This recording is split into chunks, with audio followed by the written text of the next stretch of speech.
Chetan Sharma ji south Africa से। राधे राधे। महाराज जी, मैं south Africa में एक कंपनी में अकाउंटेंट का कार्य कर रहा हूँ। वहां मैं अकेला रहने के कारण तथा सही गलत का ज्ञान न होने के कारण मुझ में अहंकार की भावना आ गई है, जिसके कारण जाने अनजाने में मेरे माता पिता का अपमान कर देता हूँ। मेरे माता पिता ने आपको गुरु रूप में स्वीकार किया हुआ है। उन्होंने आपके वीडियो मेरे पास भेजे, जिन्हें सुनकर मेरे द्वारा किए गए माता पिता के अपमान को सोच सोचकर अभी ग्लानि सी हो रही है, जिससे मेरा मन अस्थिर है। महाराज जी, अरे वो तो प्रायश्चित हो गया, जैसे हृदय में जलन हुई ना तो वो पाप कट गया। अगर अभी माता पिता उपस्थित हैं तो उनकी सेवा कैसे भी बने अब कर लो, अब चूक ना करो। वो भगवान है, मातृदेवो हो पितृदेवो हो। हम आपको अपने पिता की बात बता रहे हैं। हमारे पिता जिस दिन हम भागे उसके 3 दिन बाद हमको पकड़ा गया।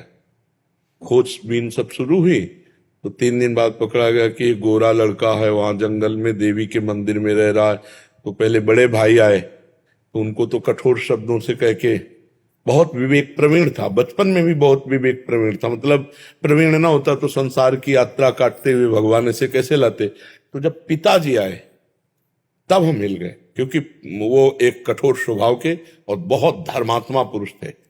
उनकी हम आंखों में कभी आंसू नहीं देखा।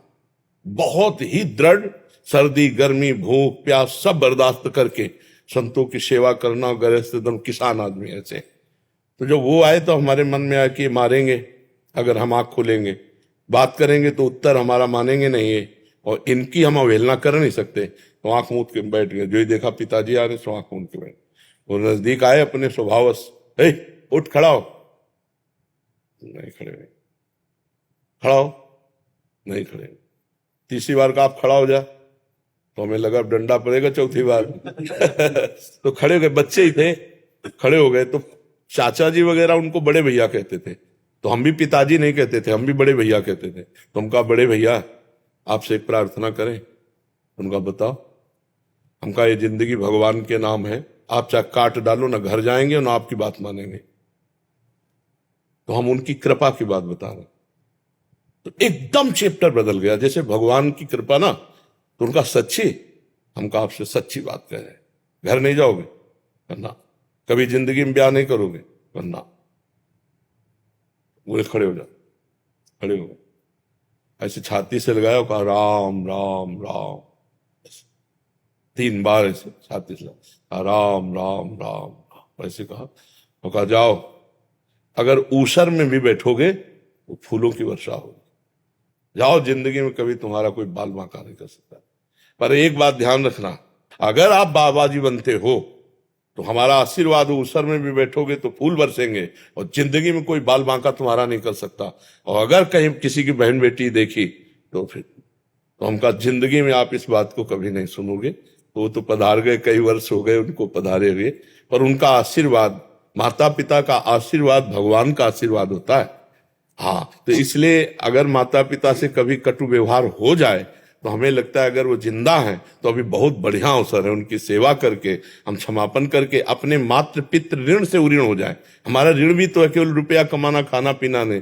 देखो उस अवस्था को सोचो जब आप सोच कर देते थे, लघु शंका कर देते थे, तब उनके, तुम्हें तो ज्ञान नहीं था, वो अपने वस्त्रों को भी पवित्र करते, आपको भी, और कभी आपको मारा नहीं पीटा नहीं जब आप अबोध अवस्था में थे।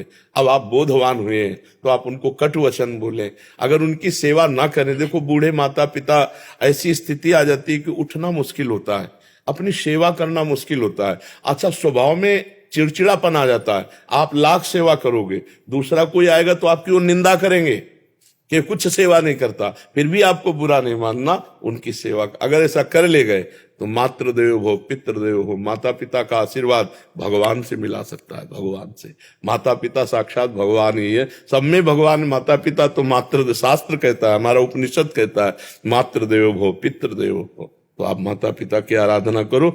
जो गलती हो गई है उसका तुम्हें ताप हुआ, इसलिए क्षमापन हो गया है। और जहां तक हो सके अर्थ प्रधान बुद्धि ना रखो, धर्म प्रधान बुद्धि रखो। पहले धर्म है, फिर अर्थ है, फिर काम है, फिर मोक्ष है। तो अर्थ भी कमाओ। अगर माता पिता के पास अर्थ भेजने से काम चल जाता है तो बढ़िया है, और नहीं बनता, आपकी जरूरत है तो आप या तो भारत आओ या उनको वहां ले जाओ, उनकी सेवा शुश्रूषा जरूर करो। क्योंकि हर आदमी यही चाहता है मेरे एक संतान तो हो ही जाए, बोले किस लिए? बोले बुढ़ापे में काम आएगा। नहीं आता है कि बुढ़ापे की लकड़ी तो है ना हमारे पास। और अब क्या होता है, नए नए बच्चे वृद्धाश्रम भेज दिए जो धन संपन्न है, और नहीं संपन्न तो घर से निकाल दिए। बड़ी अव्यवस्था वृद्धों की होती है। तो जिन घरों में बड़े बूढ़ों का अपमान होता है उन घरों में कभी लक्ष्मी सफल नहीं होती, शांति नहीं, सुख नहीं, बड़े अशांति होगी, पक्का समझ लीजिए। और जो अपने माता पिता का अपमान करते हैं उनके पुत्र कभी ऐसे प्रवीण नहीं हो सकते कि वो अपने माता पिता को सुख दे। वो पूरा ब्याज सहित दुख देंगे, ब्याज सहित। इसलिए हमें लगता है कि अवसर है, हम जब भगवान के श्री विग्रह को रखकर प्यार कर सकते हैं तो अब चलते फिरते माता पिता में भगवान का भाव क्यों नहीं कर सकते? जरूर करना चाहिए। वो आपको बताएं, माता का जैसा प्यार एक भगवान ही है जो दे दे, नहीं दूसरा कोई नहीं है, क्योंकि वो तो सब माताओं की माता है। नहीं तो दूसरा सृष्टि में कभी प्यार नहीं मिलता है। जो माता का प्यार होता है ना, जो माता अपने हृदय से लगा करके ना ऐसे ऐसे पुचकारती है ना, वो कहीं त्रिभुवन में नहीं मिलेगा आपको। अगर कोई प्यार करेगा ना बहुत आपको, तो आपका रूप देख के, रुपया देख के, शरीर देख के, भोग वासना की, लेकिन माँ ये सब नहीं देखती। अब भी जाए, इतने बड़े हो, घर जाओगे ना तो भोजन पाया, रास्ते में भोजन पाया तुम, अब देखो पाओ और सो जाओ, फिर बात करेंगे। मतलब वो आपको सुख देने की बात सोचेगी आपके लिए। तो इतने बड़े हो लेकिन वो ऐसी बात करेगी कि जैसे लगता है छोटे बच्चे से बात कर रहे हो। संभाल के जाना, वहां देखो ये हम दे रहे हैं, ये उस समय खा लेना और इसे भूलना नहीं। मतलब ये प्यार कौन देता है?